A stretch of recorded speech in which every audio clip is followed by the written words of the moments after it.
tell me, I mean, you made me think, it made me wonder, it looks like I'm exactly where you are, I feel the same way. And I behave a certain way. Would you share something? Would you share more? They could be fighting a lot.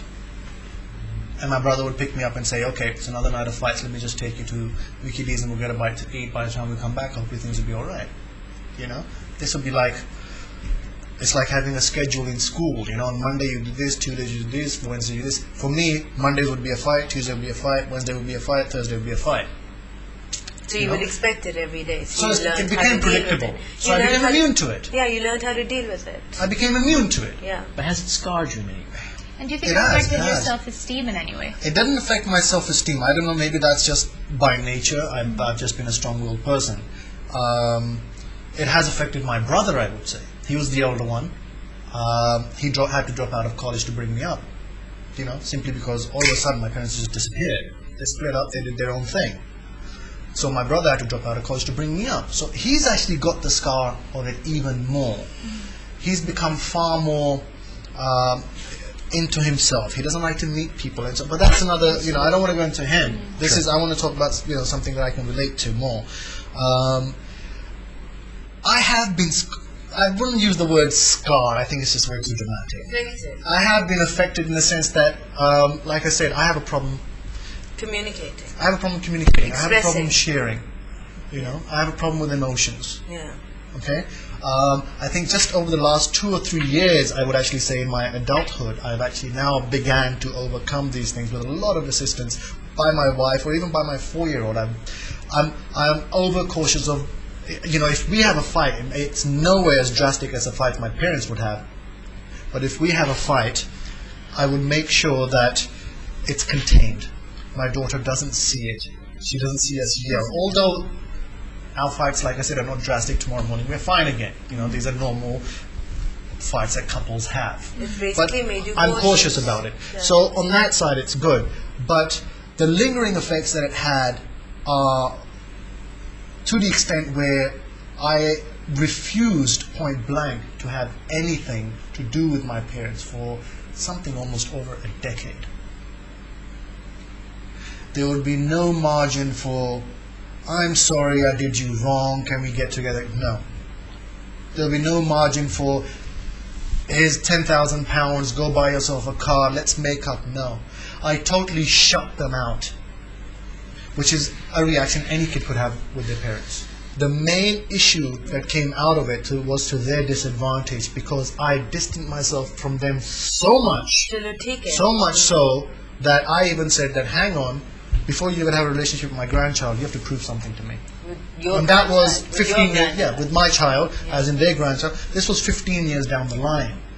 Was that your revenge or protective mechanism towards your child? It was no revenge. It was no revenge. It was just the fact that you don't want to waste your time. Is that how parents are supposed to be? It's just your reaction with something. Yeah, no. I was luckily intelligent enough to analyze, and I said, well, it's not worth it. Why do I want him around?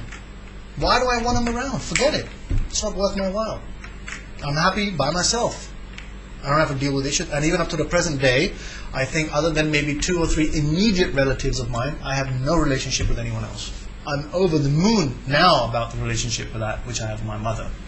My father passed away. Unfortunately, I didn't get to experience that with him. But the relationship I have with my mother right now, I'm over the moon about. But that's only happened since we had Noor, since she was born. Before that, again, it was the same thing. I'm sorry, you do your thing, I do mine. What's the point? So it went to that extreme that my parents had to suffer. No, but that's what I'm asking you. That's what I'm asking you about, is how do you categorize that as abuse? What sort of abuse? Well, I mean, I'm not denying your abuse. I'm just asking you to categorize it and explain it and define it. What sort of abuse is that?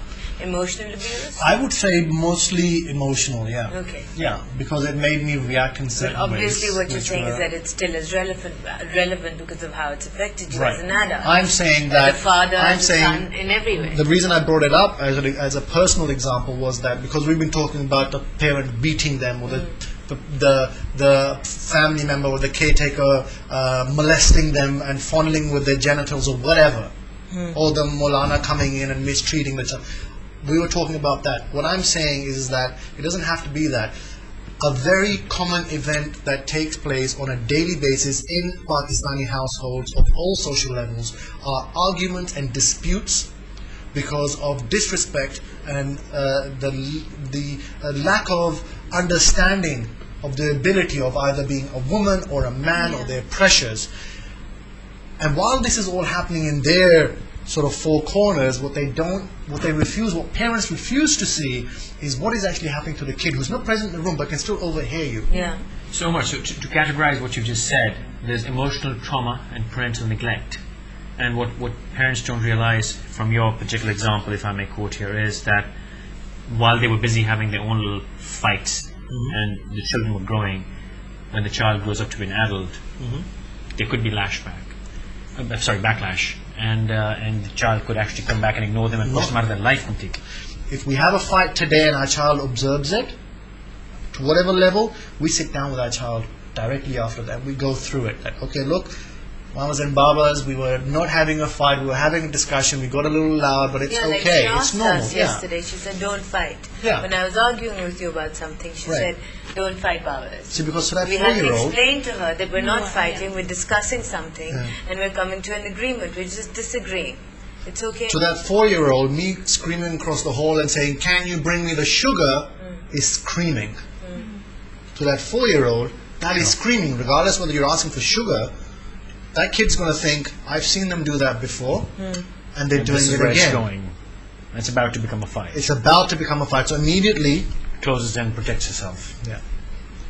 Listen, basically what I think is not happening at all in any household that I've seen, actually, not in any, maybe some of them, but I can't remember how many, is that parents are actually underestimating their child's mind. Yeah. They're not explaining anything to the child. They're not realizing how their disagreements or their interaction is affecting the child. They're not even realizing, once they do find out about any sort of abuse from an outsider, how it's affected the child. They don't deal with the mind. And they're not even they deal with the body, and that's it. I'm sorry to add You're here. fine, you're safe, you're protected now. I'm sorry to add here, what you said is fantastic, that, the parents are not really respecting child's intelligence. No, they're today's not. child, even children before us. Yeah, and even today's children child before us, yeah. is very mature. It's got massive amount of exposure and learning. Yeah. And what she said earlier, the parent would not believe if she went. Children are not respected as intelligent individuals, especially in our society where you would see a 50-year-old living with a 70-year-old parent under the umbrella and guidance and respect. The child's opinion is just not respected. Parents just don't back off at any point. No.